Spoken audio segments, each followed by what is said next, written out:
Welcome to PLZ Soccer. I'm Peter Martin, taking a look at the back page headlines. If you indeed still read papers, I'm the old generation, almost certainly have a look at them. Some good journalistic work, some good comments, some good punditry in there, and you can give us your thoughts on some of the stories that dominate north and south of the border. As far as the Daily Record's concerned, King's cash hunt is the back page on the Daily Record. Quite difficult to say if you've had a few beers, but nevertheless, it's all about Dave King and this issue of the ongoing saga of who's going to be the next Rangers manager. Steven Gerrard will have talks today. Whether Rangers can get it over the line or not, only time will tell. It's been positive in the first initial talks, as Steven Gerrard relayed to everybody on BT Sport a couple of nights back. But this is the big part of this, and I think this is where everybody is wondering how these talks are going. This piece about Dave King, though, is basically talking about trying to get fresh investment into the club. Now, with Paul Murray stepping down and Barry Scott moving out as well from the board, Dave King's biggest problem, I think, is quite simply getting money from somewhere, and huge amounts of it. And will he be able to retain control of Rangers by allowing someone to come in with a huge cash investment? The big question, I think this is his biggest signing, is someone with a lot of money to bankroll a Steven Gerrard or a manager of Rangers come the summer, when eventually Jimmy Nicholl and Jonathan Johansson step aside in this caretaker role that they have at the moment. So this is the main piece there. Also, there is Edson Oduor. John Hartson's been speaking, saying, listen, if Celtic are wise about this, they should spend £6 million, £7 million, possibly £8 million, give it to Paris Saint-Germain, sign Edson Oduor, and or Odson Edouard, whatever way you want to look at it, and he could actually be worth a heck of a lot more money in the end for Celtic, so it would be a good investment. That's the crux of John's piece there. And of course, inside the Daily Record, Brendan Rodgers plotting how he's going to strengthen Celtic in the summer and take them on to another level. Everybody's talking about all the other clubs and what they're going to do.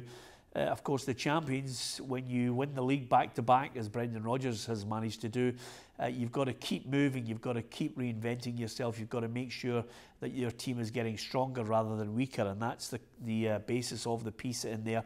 And there's a brilliant piece on Jack Ross. We interviewed him a couple of weeks ago on PLZ Soccer. We won't settle for survival. I think what Jack Ross wants to do is try and recruit a calibre of player that can easily survive in the Premiership in Scotland. Maybe try and replicate what Hibs have managed to do, but it'll be a tall order for him. But I think he's a great young up-and-coming coach, shrewd man, and well respected, so good luck to him on that. As far as the Sun is concerned, Gordon Smith's, one of our pundits, has mentioned in the Sun, Rangers, if they don't get Steven Gerrard, it will be embarrassing. I think that's the main point that he's trying to make, although on the back page here it says Stevie's bigger name than Brendan.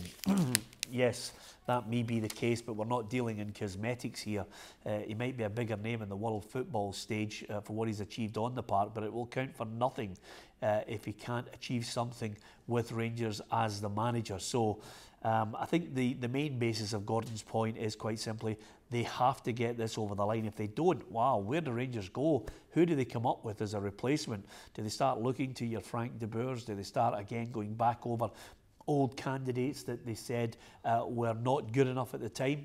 It's a big dilemma. So anyway, that's the main basis of that. The reason why I've held it back to the last one, which is the Guardian, it's on every other paper. It's all about Liverpool. What a result last night in Turin.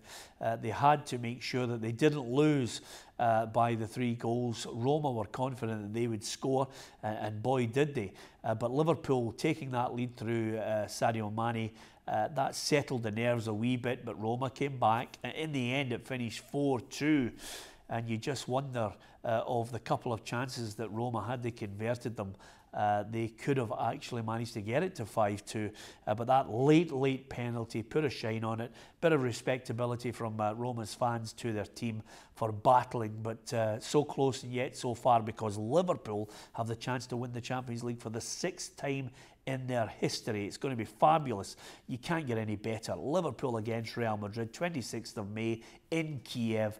What a setting, and I think it's going to be a fabulous final with, of course, you know, a Real Madrid side that I think you can get at them, certainly with this front three of Firmino, Mane, and of course Mo Salah, who didn't quite set the header on fire last night, but he was there, he was crucial in certain parts of the game. But I think Mane certainly was clinical in front of goal, and Wijnaldum gets a goal. I think it was his first away from home in quite a considerable time, but what a time to get it against Roma to see them off. So 4-2 it finished, 7-6, and of course Jurgen Klopp after the match mentioning, you know, it was exciting, but I really didn't want it to be that exciting. As far as tonight's concerned, it's Atletico Madrid against Arsenal. Arsene Wenger says he wants to leave the Gunners on a high. This certainly would be a sensational result if they can see off Atletico Madrid. I think this would be one of the top results if they can defeat Madrid. I'm not so sure they can do it, but I certainly hope Arsene Wenger. It'd be great to sign off with a Europa League win and qualification for the Champions League. That would be fantastic when you consider all the flack he's taken. He's been there a long time, too long in many people's eyes, including my own, without winning a trophy. FA Cups are not enough for Arsenal fans.